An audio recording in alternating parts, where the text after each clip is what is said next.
রব্বে কারিম আপনাকে আমাকে আমাদের সকলকে যে পরিমাণ নিয়ামতের মধ্যে ডুবিয়ে রেখেছেন, এসব নিয়ামতের বর্ণনা করতে গেলে আমরা কিয়ামত পর্যন্ত তার নিয়ামতের শুকরিয়া জ্ঞাপন করে শেষ করতে পারব না।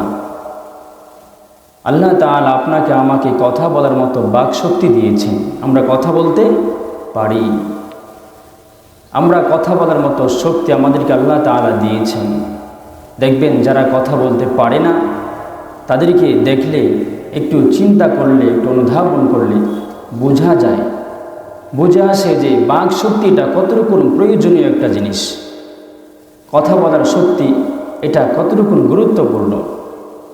কিন্তু আপনাকে আমাকে আল্লাহ তাআলা কথা বলার শক্তি দিয়েছেন, এজন্য আবারও পড়ি আলহামদুলিল্লাহ। আপনাকে আমাকে আল্লাহ তাআলা আমাদেরকে দুনিয়াতে পাঠিয়েছেন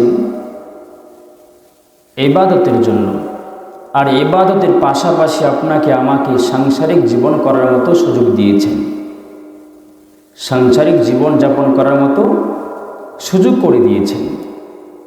একজন মানুষ বিবাহ বন্ধনে আবদ্ধ হওয়ার পর তার সন্তানাদি হয়।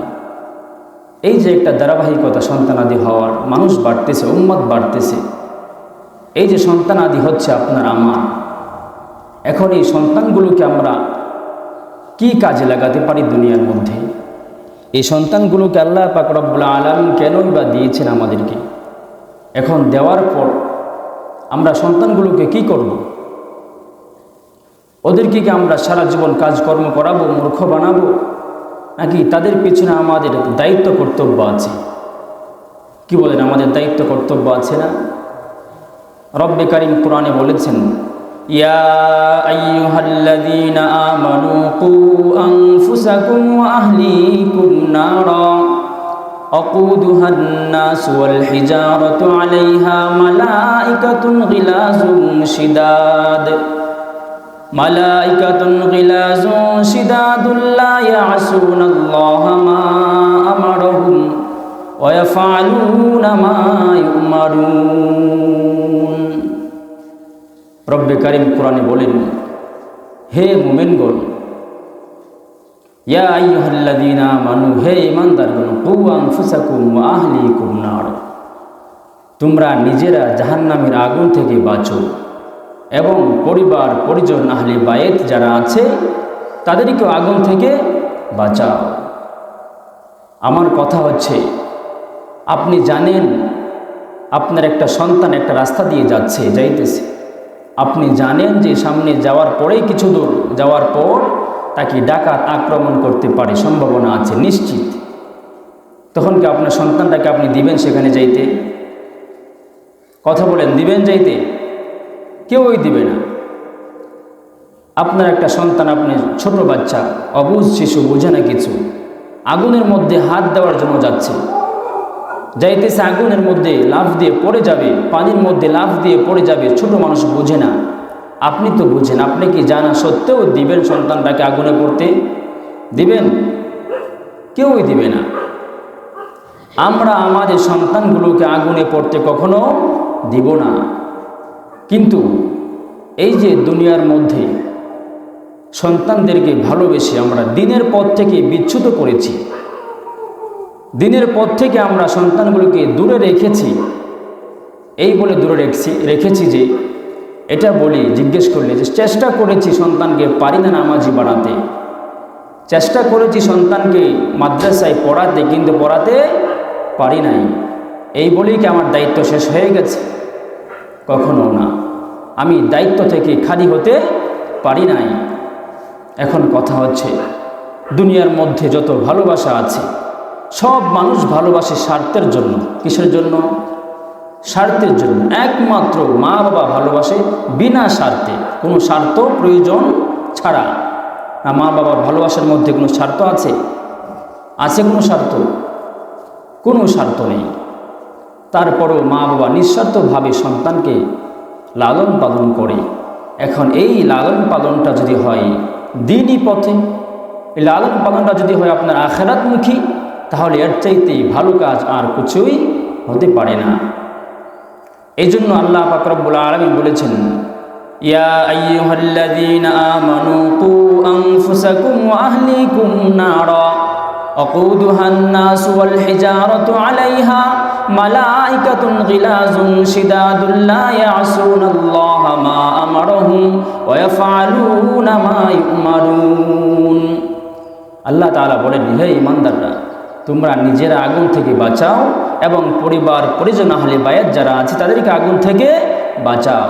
এখন আপনি আমি আমাদের সন্তানগুলোকে জাহান্নামের আগুন থেকে বাঁচাতে পারতেছি কিনা?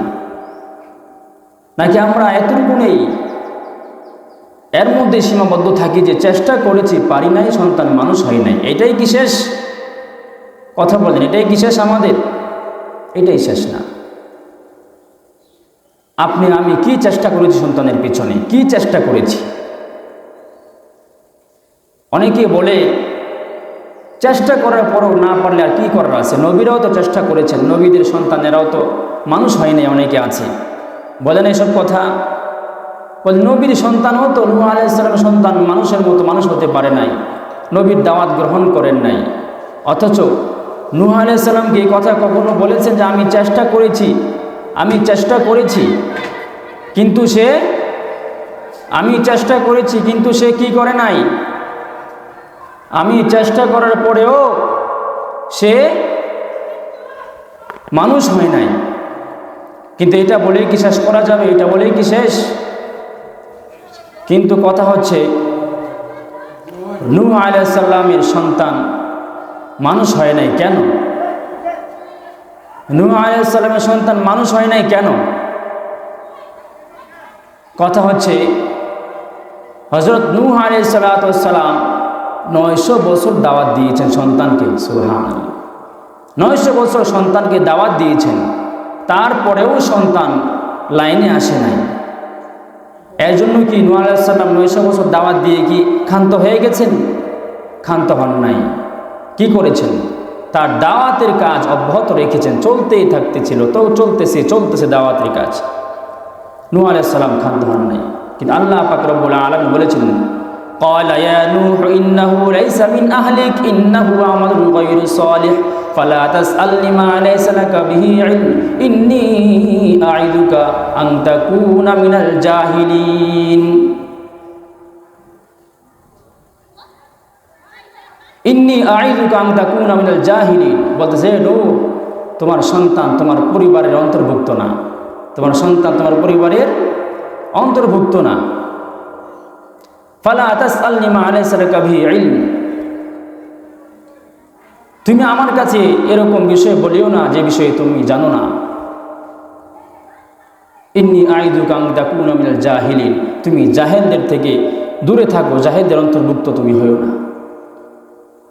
কিন্তু কথা হচ্ছে আপনার আমার সন্তানের পিছনে আমরা কি পরিমাণ মেহনত করেছি,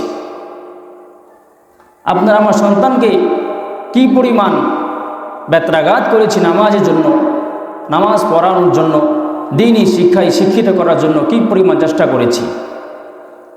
কিন্তু দেখেন আমরা সন্তানগুলোকে মানুষ করতে পারতেছি না কেন? আমাদের অবহেলার কারণে আমরা অবহেলা করতেছি। অথচ আল্লাহ তাআলা কোরআনে বলেছেন, কু আনফুসাকুম ওয়া আহলিকুম নারা, তোমরা নিজের আগুন থেকে বাঁচো এবং পরিবার পরিজন আহলে বায়াত যারা আছে তাদেরকে আগুন থেকে বাঁচাও। কারণ ওয়াকুদুহান নাস ওয়াল হিজারা, রব্বে কারীম বলেন এই জন্যই সন্তানগুলোকে আগুন থেকে বাঁচাবা, এজন্যই নিজেকে আগুন থেকে বাঁচানোর জন্য বলেছি, এজন্য সন্তানগুলোকে আগুন থেকে বাঁচানোর জন্য বলেছি। কারণ হলো রব্বে কারীম কোরআনে বলেছেন ওয়াকুদুহান নাস ওয়াল হিজারা,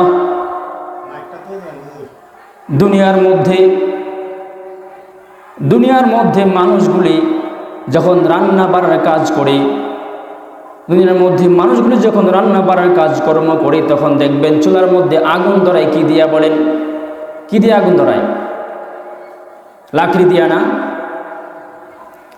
আমরা যে ভাত রান্না করি, রান্নার ক্ষেত্রে আমরা কি ব্যবহার করি? লাকড়ি ব্যবহার করি না?